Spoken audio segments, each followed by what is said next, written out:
Bom dia, pessoal. A gente vai falar um pouco hoje sobre o dare to be. O que é esse dare to be?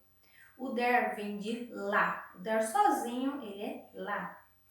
Quando ele vem acompanhado com o to be, ele tem o sentido de existir, de haver. Existe uma lanchonete perto da minha casa, certo? Então, há uma lanchonete perto da minha casa. Então, o there, quando ele está acompanhado do to be, ele entra dentro desse sentido. O que é esse to be? Esse to be nós já estudamos. Ele é o verb to be, aquele que acompanha o subject pronouns, os pronomes pessoais. Então, o verb to be, como sempre falei, só existem três, sendo eles o am, o is e o are, certo? Mas dentro desse dare to be, a gente não vai usar o am. O am é aquele que acompanha o I. Nós vamos usar o is e o are. O to be sozinho, ele tem o sentido de ser e de estar.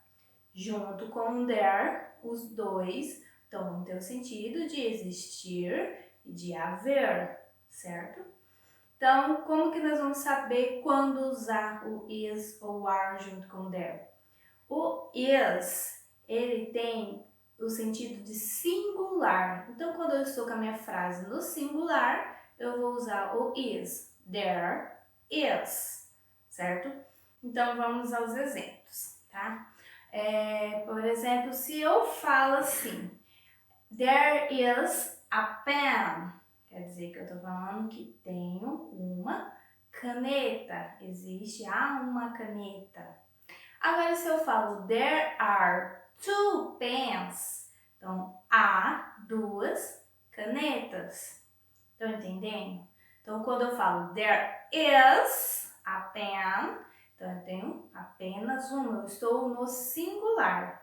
Agora, se eu falo there are two pens, então eu já estou no plural, eu tenho mais de uma caneta, certo?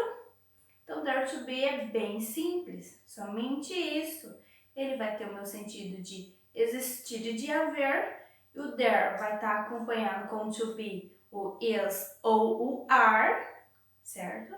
Então, aí ele vai passar a ser trabalhado dentro do singular ou dentro do plural. Singular is, there is, plural are, there are. Mas esse aí é a situação no caso de afirmativa. A minha frase está numa posição positiva, eu estou afirmando. Agora, se eu quero fazer uma negação, quando é uma negação, eu vou então usar o not. O que é o not? Not é um não. Então, eu só vou acrescentar esse not ao final do there to be. Então, vou colocar, não tenho caneta, não tenho uma caneta no singular. There is not a pen. Não tem caneta aqui, não existe caneta aqui. Agora, se eu quero falar no plural, there are not a pens. Então, também vou colocar até meu substantivo no plural, certo? Somente acrescentar o not após o there to be. There is not, there are not. Dentro da forma contraída, eu vou juntar esse not com is. Então, ficaria no caso, there isn't a pen. E se eu juntar ele com o are, então ficaria there aren't a pens, certo?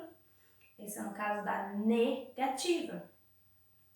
No caso da interrogativa, então, é somente aquela situação de inverter. Eu trago o to be para frente da minha frase. Então, se eu quero perguntar se eu tenho uma caneta, se você tem ou eu tenho uma caneta, eu vou falar is there a pen? Is there a pen? Agora, se eu quero perguntar no plural, então eu vou falar are there a pens? Are there a pens? Certo? Então, o to be vem para o início e o there vai para depois. E a frase continua normalmente. Entenderam? Bem tranquilo, né?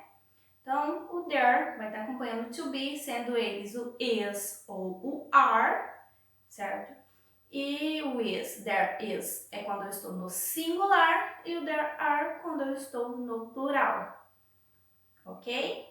Então, se eu quero colocar na forma negativa, só acrescento o not. There is not, there are not. Ou na forma contraída, que quer dizer que eu vou juntar esse não com esse to be, eu vou fazer uma palavra só. There isn't, there aren't, certo? Agora, para uma pergunta, na interrogativa é só pegar esse to be e trazer para frente do there, para o início da minha frase. Is there, are there. Não tem forma contraída nem na afirmativa e nem na interrogativa, somente na nossa negativa. Certo? Então, essa é a nossa aula sobre o there. As atividades, algumas vocês já fizeram, eu vou estar passando, repassando para a gente reafirmar esse there, certo? E vou estar trazendo novas aulas para vocês.